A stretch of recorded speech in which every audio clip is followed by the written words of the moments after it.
I'm Diego Sanchez, COO of HW Media, and this is 10-Minute Talks. My guest today is Chrissy Brown, COO of Atlantic Bay Mortgage. Before we dive in, could you give a 60-second intro of yourself in Atlantic Bay? Sure. First of all, thank you so much for having me. Atlantic Bay Mortgage Group is more of your regional size lender. We're mainly on the East Coast, up and down the coastline, and through to Texas and Kentucky. We are licensed in 17 states. We are retail only model, and we just really are focused in on our mature markets and just throughout that footprint. And I am the COO there, and I oversee all of the manufacturing process of the loans. As the COO, what's your purview? What are you looking over? Yeah, so it's interesting. Atlantic Bay has a very tight connected executive team, and so we really work together on all areas. But my specific area is really from when that loan comes in all the way until we sell it on the secondary market, minus capital markets and compliance. So, despite a pretty challenging housing market, Atlantic Bay is really leaning in and gaining market share. What's your secret sauce for growing while so many others are, either scaling back or even going out of business altogether? Yeah, I mean, I think that there's multiple things. I don't think that there's one secret sauce that creates that. I do believe that, one of the first things that I would accredit a lot of that to is about 5 years ago, we really put a huge focus on our executive leadership team really rowing together in the same direction, making sure that we're aligned. Too often it's easy to just kind of run in different directions, everyone wanting the same goal, but not really working together step by step. And that has been really, really beneficial throughout this market. Obviously, having a nice servicing portfolio hasn't hurt anything during this market, and being very diligent not to have to sell that off or, things like that. That has definitely been probably one of the larger pieces to really staying afloat during this time. As far as market share gain, one of our goals, like I said, we're regional. We've never been the company that wants to take over the U.S. and be in all the states. We really just want to do what we do and do it well, and we really want to plant roots in the communities that we're in.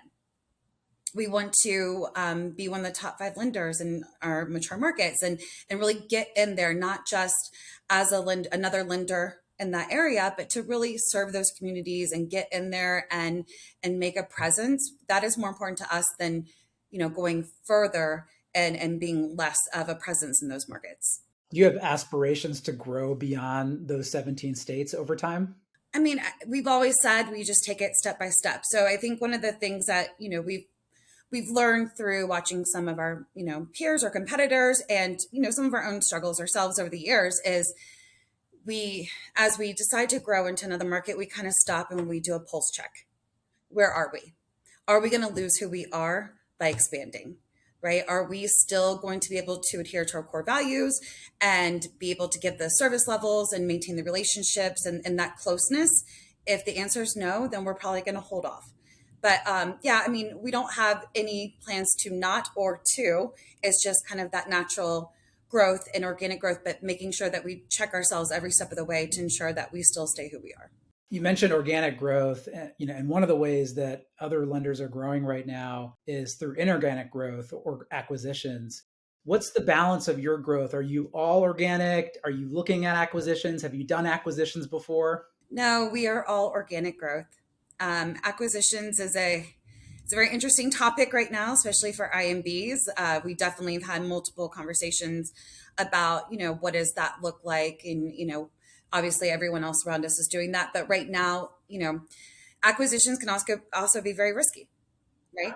And so right now for us, that we're good with what we're doing and we want to continue to do that. But, nothing's ever off the table. But right now that is not on the table for us. Makes sense. And, I was researching your background on LinkedIn and a little bit about your company. And I noticed that I think it's over 50% of the C-suite at Atlantic Bay is female. And that's a little different from other mortgage companies and from most companies. What are you doing differently at Atlantic Bay to mentor and empower your female leaders? So this is a question I get asked often and something that, I have a lot of thoughts on women in leadership. And And I like to tell the story of the first time that I realized that what we had was different or special. It was years ago. I was at a conference and I was with another female executive of a wonderful company. And she said, "Hey, isn't it so great that we have a seat at the table?" And I remember thinking to myself, I've never even had that thought. Like that was never something that I had to think through. Like, how do I get a seat at the table? It was always something that was just natural at our company. If you were good at your job and you worked hard, then, the growth was just endless, up to the potential. And so that was just nothing that we've ever put a focus on is that kind of culture. Obviously contribute a lot of that, all of it to our owners who just really want the folks that are on their team to be the most qualified, and it really provides a whole different diversity. But to answer your question, what are we doing to mentor those women? And we have a large majority of our leadership, our senior leadership team is women as well. I think that there's still, and I say this speaking of myself, and this is just kind of a generalization. This is definitely not, putting everyone into the same box, but women definitely have some struggles that I believe the men do as well, but they have learned how to cope with those struggles over the years. And I think women are still trying to combat those struggles. And so, things like confidence and permission to not be perfect. And, I think women just inherently want to come across as, if they're going to do something, they want to do it right and they want to be the best at it. Otherwise, they don't feel like they deserve it. Right. And, one of the things that I've learned through the journey is that no one is perfect in this industry. No one knows it all. It is completely okay. No one is a rock star at everything, and including in the home. It's a balancing act. And I think that one of the things I try to do is really focus in on it's okay.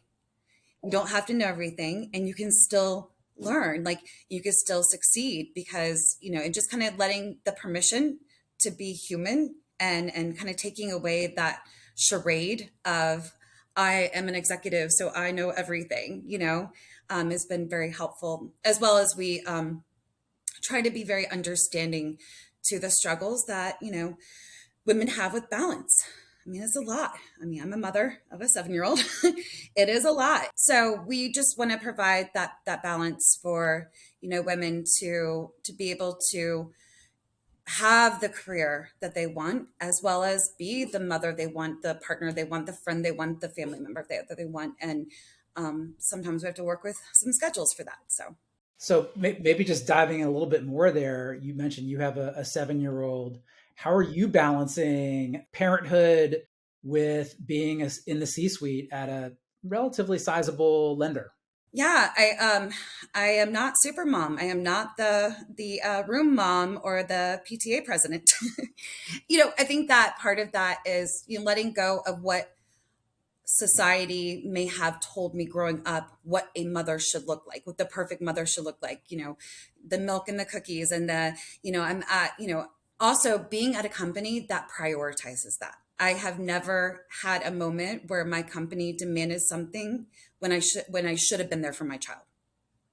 If I say my son has X, Y, and Z, they're like, go, we have your back. We will cover that.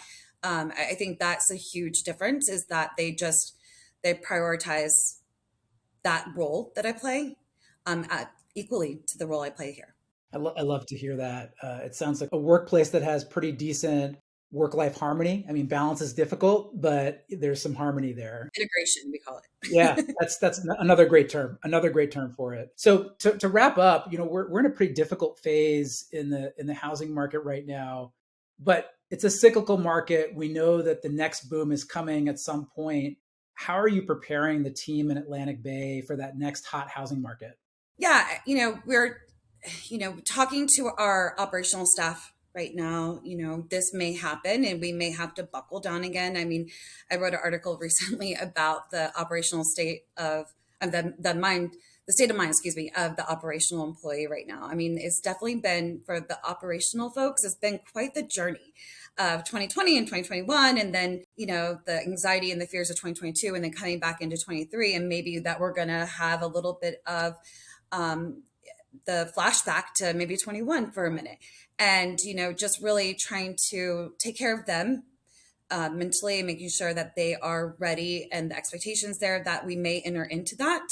I think is the most important, as well as during the last year, we have really put a massive focus on our technology and trying to make sure that our systems are progressively becoming more scalable, so that, obviously that influx can come and it won't crush everyone like it did in 2020, trying to learn the lessons of 2020 and 2021. This has been really great, Chrissy. I appreciate you so much for joining us today. Thank you for having me. I really appreciate it.